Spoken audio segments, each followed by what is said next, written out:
What's up, Internet? I'm Matt Guff from thehouse.com. And I'm Brandon at the House Bike Shop. That's right. We're actually at the new, the fairly new, redone bike shop. Very nice. This is sick in here. Yeah, beautiful shop. Again, it opened up in October. We kind of did a soft open. We'll be actually having a grand opening sometime here in the spring. Boom. And have some people doing some fun stuff in the parking lot, have some good deals on stuff. So Heck come yeah. check us out. Brought some beers. Yes. Awesome. Well, Brandon's actually walking us through a couple of the key components and items here in the shop. One that he has in his hands right now is the Bell Super DH helmet. This is a helmet like when it's on the shelves, just automatically just kind of popped off like right up to me. He was like, "Oh, look at me." Yep. What makes this thing so special? This is a rad looking helmet. Well, a few things. First of all, it's a Bell helmet. Bell's been around for a long time. They were huge in the motocross industry before they were big in the bike industry. So I came from some motocross background as well. So really familiar with them. I love Bell's products. They've always put out a solid product. One of the cool things with this helmet, and a lot of the bike helmets nowadays in general, these full face helmets, as opposed to like a motocross helmet, you can see you have all this venting here. So even though you're not, pedaling down trails for 20, 30 hour, 2 hours at a time, you're still ripping some pretty fast downhill runs, and that does generate a lot of body heat as well. So this is vented really well to keep that body heat down. Got it. Yeah, one of the other cool features, obviously you got a visor. The visor is completely adjustable. And then the other really nice feature with this helmet, if you're doing a little less aggressive riding, doing some trail, or some lighter enduro stuff where you're not worried as much about this protective part, this actually does come off here.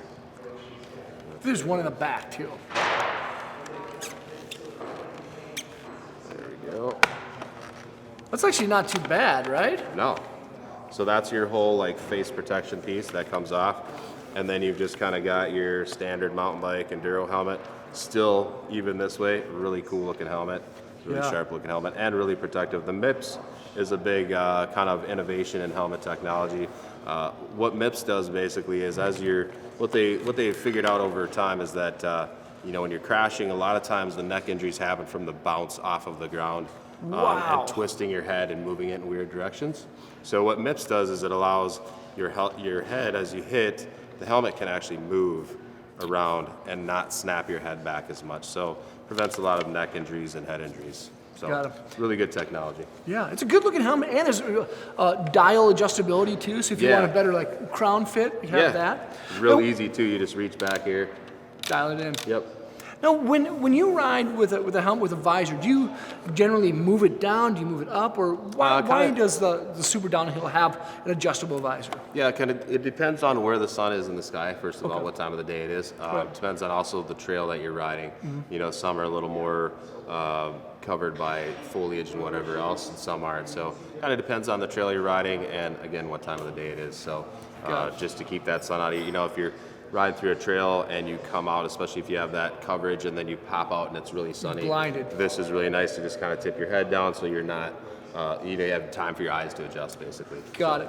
Now, when you ride around here in Minnesota, do you ride with a full face, or do you generally ride with just an open face? Yeah, generally pretty much anywhere here, just open face stuff. The only time I really wear my full face is at the dirt jump part, or at like lift assisted riding, Spirit Mountain, Welch Village, either of those places. Got it.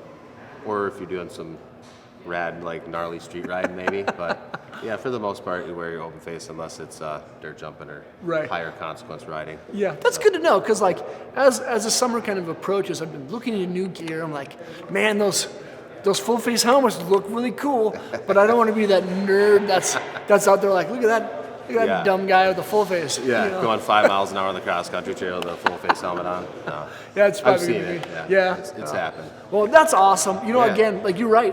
Bell has made a lot of really great head protection for a long time. All my motorcycle helmets are Bell motorcycle helmets. And, it's really good to see them do this kind of fun stuff in mountain biking. And getting into the mountain biking side of it, and the bicycle side of it. They've been involved with BMX for quite a while.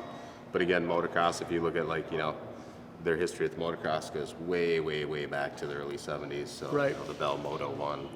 Dude, I think my wife has a old school Bell Moto 3 Yeah. that her aunt had in Yeah. whatever year. Well, now even the Bell Moto like 5 is what's cool. That's right. Well, awesome. Brandon, thanks Yeah. for being here, man. Yeah, thank you. Cool. Thank you guys for watching. If you have any comments or questions about the Bell Super D8 downhill helmet, leave it below in the description. Remember to subscribe to the channel there. Check out more vids there, and hopefully we'll see you guys in the dirt. Peace.